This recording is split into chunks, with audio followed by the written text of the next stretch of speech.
Hello everybody, welcome to day 2 of Switzerland.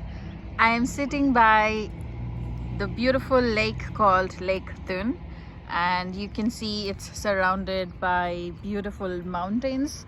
Again, the snow has started to melt, so you cannot see too much of white snow on the mountains for this time of the year. It's April, and you can see I'm enjoying my view over here, and I'm having my breakfast by the Lake Thun. I have rivella and I have some pastries filled with let's see what it is.